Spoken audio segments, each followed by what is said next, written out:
Salut à tous, j'espère que vous allez bien. On sait maintenant depuis le temps que les colorants alimentaires industriels, c'est très nocif pour la santé. Bon, c'est vrai, on cherche comment trouver son équivalent. On utilise des colorants du style les épices, le curcuma, mais quand on essaie de trouver un colorant rouge, c'est pas facile. Là, je vais vous donner une recette ultra saine et surtout faite maison. Et on sait ce qu'il y a à l'intérieur. Donc, si vous voulez voir la suite du programme, eh bien, suivez-moi, c'est par ici. Une recette très très facile, tout le monde peut le faire et surtout très saine pour la santé. Donc, allons-y. Et oui, il nous faudra de la betterave crue. Donc, n'importe quelle quantité que vous désirez. Ici, moi, j'ai une botte de betterave. Vous voyez, j'ai une grosse, une petite, une moyenne. Bref, il vous faut de la betterave, je dis bien crue et non cuite. Donc, on va préparer un contenant d'eau. On se munit de gants pour éviter de se tacher les mains. On va éplucher notre betterave. Moi, je vais utiliser un économe. Utiliser un économe, c'est mieux. Là, je vais laver ma betterave. Là, nous allons passer on va émincer nos betteraves. Là, si vous avez une râpe manuelle, vous utilisez la râpe manuelle. Moi, je vais utiliser mon robot. Utilisez n'importe quel robot. Je vais vous montrer deux techniques de façon d'émincer. Soit on va émincer, soit on va râper. Alors, je vais, dans un premier temps, je vais râper finement. Là, comme ici. Puis après, dans un deuxième temps, je vais passer en fonction émincée, mais très finement. Vous allez voir l'épaisseur de la betterave. Donc, j'ai fait deux techniques pour voir laquelle qui va me sortir le mieux. Mais je préfère l'autre technique. Celle-là, comment on appelle ça? Je l'ai râpée finement. Elle m'a limite brûlé dans le four parce que comme je ne vais pas utiliser le soleil, parce que franchement pour déshydrater les légumes, rien ne vaut le soleil qui déshydrate vraiment et il garde la couleur. Mais comme ces temps-ci, il ne fait pas très beau, donc je vais utiliser mon four. Donc ici, je vais prendre une plaque, enfin je vais utiliser plutôt mon air fryer. Vous allez voir par la suite. Mais ne vous inquiétez pas, vous allez me dire, mais moi, j'ai pas le air fryer, mais le four fera l'affaire. Donc, je vous donnerai après le temps, l'indication du temps et de la température. Alors, vous allez prendre une plaque munie de papier sulfurisé. J'insiste sur le papier sulfurisé parce qu'après, ça va coller sur la plaque et vous aurez du mal à la détacher. Alors, vous prenez une plaque, vous mettez le papier sulfurisé et vous déposez uniformément vos betteraves.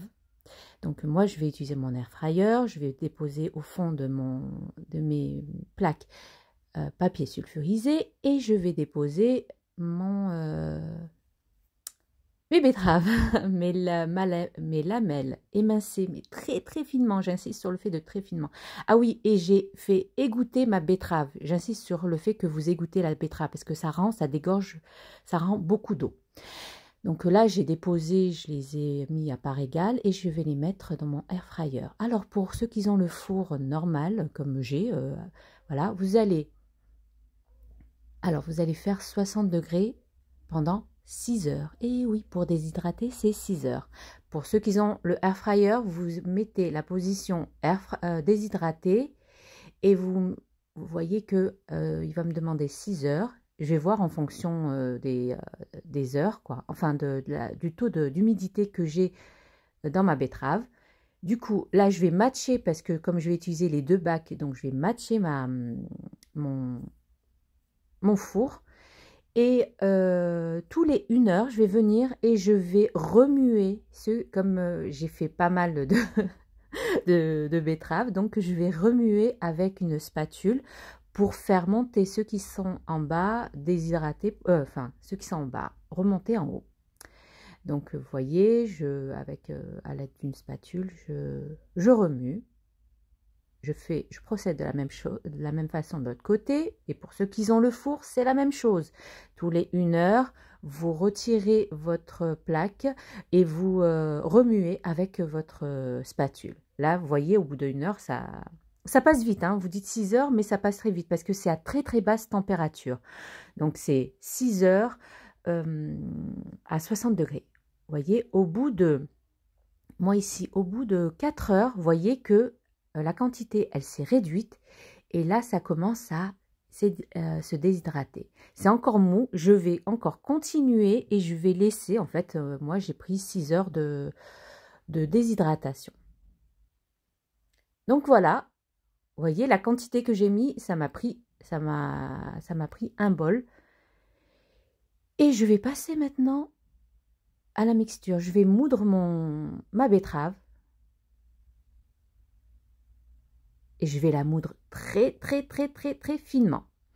Donc il faut, munissez-vous d'un robot qui, vous savez, le style de robot pour moudre les cafés et les épices. Donc faites attention quand vous mixez, attention à l'émanation de la poudre de betterave.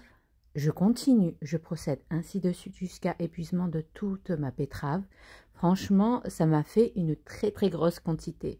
Vous pouvez laisser tel quel moudre un peu en fonction, au fur et à mesure des besoins dont vous aurez envie quand vous voulez faire une recette. Ou comme moi, là, je vais moudre la totalité, comme ça, comme on fait un travail, on le fait vite fait en une seule fois. Sinon, vous pouvez garder comme ça, tel quel, les chips de betterave. Et comme ça, vous pouvez aussi faire des chips salés de betterave avec la fonction déshydratation. Franchement, c'est excellent. C'est une très bonne alternative aux colorants industriels alimentaires. Vous savez, les fameux E qu'on trouve énormément dans nos... Oh là là, je vous raconte même pas. Et surtout, en ce moment, ils vont rajouter de la poudre d'insectes. Alors, non merci. Et voilà, nous arrivons maintenant à la fin de notre vidéo. J'espère que cette recette vous aura plu, que vous allez la tester. Vous savez, cette poudre de betterave, vous pouvez l'utiliser dans les cachères, dans les préparations pour les brioches, pour les burgers, ou sinon vous pouvez faire des jus rajoutés avec des colorants pour faire vos cocktails. Bref, c'est très sain et c'est très bon et vraiment une très bonne alternative aux produits industriels qu'on trouve en ce moment et que c'est vraiment pas bon pour la santé. Donc voilà, j'espère que cette vidéo vous aura plu, que vous allez tester. N'oubliez pas, likez, commentez, partagez, abonnez-vous à ma chaîne si ce n'est pas fait. Rejoignez-moi sur Instagram et TikTok où je publie énormément là-bas. Surtout, n'oubliez pas, prenez bien soin de vous. À la prochaine vidéo. Bye bye.